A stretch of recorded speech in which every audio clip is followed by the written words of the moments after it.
Pernahkah kalian berpikir suatu acara bisa berjalan dengan sukses? Serta pernahkah kalian melihat sesuatu di balik terlaksananya suatu acara? Pasti banyak yang dari kalian pada saat acara tersebut sedang berjalan dan terdapat kendala. Kalian biasanya langsung berpikir, kok pengeras suaranya jelek? Gimana sih operatornya? Panitianya mana? Kok nggak sigap sih? Dan lain sebagainya. Di sini kalian langsung menyimpulkan dan menilai apakah jalannya kinerja acara tersebut baik atau buruk. Tetapi, pernahkah terlintas di benak kalian bagaimana menjadi orang-orang yang menjalankan atau menjadi penyelenggara di acara tersebut? Ya, bisa dibilang seperti orang berada di balik layar suatu acara. Nah, kali ini kita akan bahas mengenai orang-orang yang berkontribusi di balik layar. Seksi perlengkapan atau divisi perlengkapan dalam suatu organisasi dan dalam suatu kegiatan. Seksi perlengkapan atau divisi perlengkapan ini tentunya tidak pernah terlupakan kehadirannya dan pembagian tugasnya. Karena tugas dan tanggung jawabnya yang besar serta pengaruhnya terhadap kesuksesan suatu acara dalam organisasi tersebut. Seksi perlengkapan ini dikenal dengan berbagai macam sebutan seperti seksi acara, seksi kegiatan, dan seksi lapangan, serta seksi panggung atau sebutan lainnya. Yang intinya dari tugas mereka adalah menyelenggarakan acara dari mulai persiapan acara, berlangsungnya acara, hingga ketika acaranya selesai. Di saat para tamu datang untuk menikmati acara tersebut, mereka sedang berusaha sebaik mungkin melengkapi setiap kekurangan pada acara tersebut.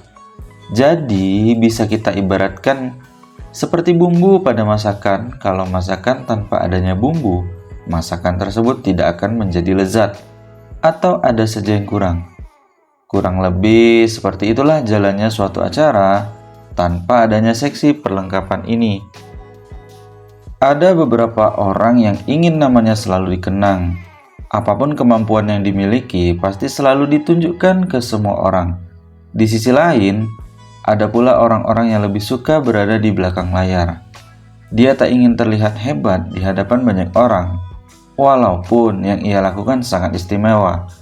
Biasanya orang-orang introvert yang memiliki sifat seperti ini. Lalu, apakah dengan sifat seperti ini mereka tak akan bisa berkembang? Kita bisa berkaca pada kisah pendakian pertama gunung tertinggi di dunia, yaitu Gunung Everest. Jadi, tak banyak orang yang mengenal nama Tenzing Norgay saat membahas kisah pendakian Gunung Everest. Seluruh dunia lebih mengenal nama Sir Edmund Hillary sebagai pendaki pertama yang berhasil menaklukkan gunung tertinggi di dunia itu. Tapi tahukah kamu bahwa Tenzing Norgay sebenarnya bisa saja menjadi orang pertama yang menapakkan kaki di sana?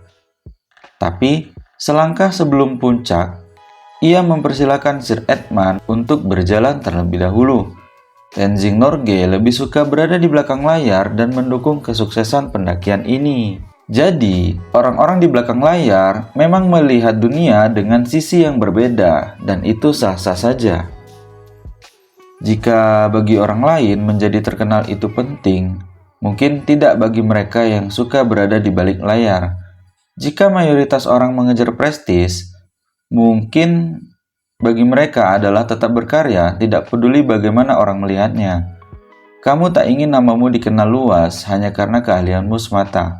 Kamu tak mempedulikan semua itu. Bagimu, hidup ya harus dijalani saja. Dan sudut pandangmu ini wajar, bukan kamu sendiri yang mengalaminya. Orang lain di sekitarmu mungkin banyak yang mendapatkan kesuksesan dan namanya dikenal banyak orang. Saat melihat mereka, kamu mungkin sempat bertanya, kenapa aku nggak bisa seperti mereka ya? Rasa iri dan ingin meniru orang lain pasti ada di benak setiap orang. Tapi kamu tak boleh berlama-lama di sana. Kamu hanya segera sadar bahwa setiap orang itu unik dan selalu punya sisi yang menarik. Dan mungkin kamu terkesan tak dianggap, tapi tanpamu dunia akan terasa pengap. Jadi orang-orang yang suka berada di balik layar memang sering tak dianggap keberadaannya.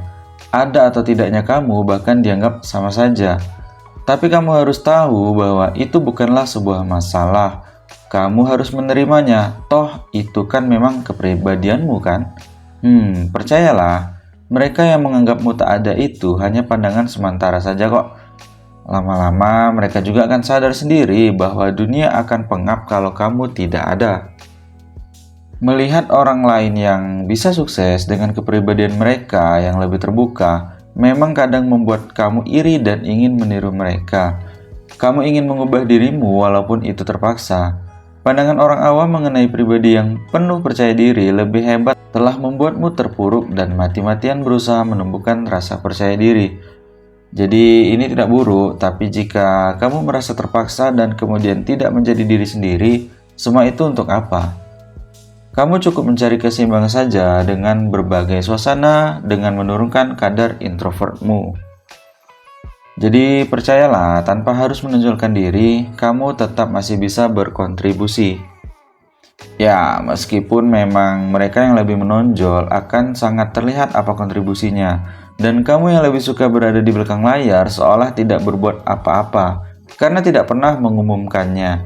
Tapi yakinlah, bahwa selalu ada jalan untuk tetap memberikan kontribusi pada organisasi, perusahaan, atau orang-orang di sekitarmu. Kamu hanya tinggal memilih pekerjaan yang tepat, misalnya dengan bekerja di tempat yang benar-benar menerima karaktermu. Salah satu yang bisa kamu coba adalah menjadi penulis atau penerjemah, dan pekerjaan sejenisnya yang memang pada dasarnya sudah berada di belakang layar. Walaupun dunia selalu memilih mereka yang lebih percaya diri, kamu tetap tidak boleh berhenti. Ya, beginilah dunia yang kita hadapi sekarang. Semua orang berbicara tentang networking, bagaimana menjalin hubungan dengan orang lain dan bagaimana mempengaruhi mereka. Syarat utama untuk sukses di dunia yang seperti sekarang ini salah satunya adalah percaya diri dan memperkuat eksistensi diri. Setiap orang yang ingin sukses selalu berseru pada seluruh dunia bahwa mereka benar-benar ada. Walaupun seperti ini keadaannya, bukan berarti kamu boleh berhenti dan menyerah untuk berkarya. Tak semua hal di dunia ini membutuhkan orang-orang ekstrovert yang mudah bergaul di mana-mana. Kamu saja yang belum menemukan tempat yang mau menerimamu apa adanya. Tapi kamu tak hidup sendiri di dunia, jadi tetaplah menghargai yang lainnya. Nah, walaupun kamu tetap bisa bertahan dengan menjaga kepribadianmu, tetap seperti sekarang ini, kamu juga tetap harus memikirkan orang-orang di sekitarmu. Fakta bahwa manusia diciptakan sebagai makhluk sosial memang benar. Jadi, walaupun kamu selalu ingin berada di balik layar, kamu tetap harus menghargai orang lain. Kepribadianmu ini tak boleh mengganggu atau membuat nyaman orang lain. Disinilah kebutuhan jiwa yang bijak untuk selalu terbuka berusaha agar semuanya tetap berjalan seimbang. Jadi berada di belakang layar bukan berarti berusaha seadanya. Kamu tetap harus mengerjakan pekerjaanmu secara maksimal. Buktikan bahwa berkontribusi tak harus dengan rasa percaya diri yang besar dengan tampil terdepan.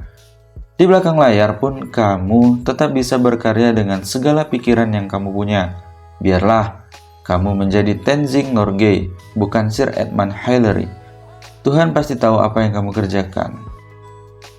Jadi, bagi kamu yang sudah terbiasa di belakang layar, tetap semangat dan tetap lakukan karya-karya terbaik agar tetap dikenang oleh orang lain, meskipun kalian tidak pernah tampil di depan layar.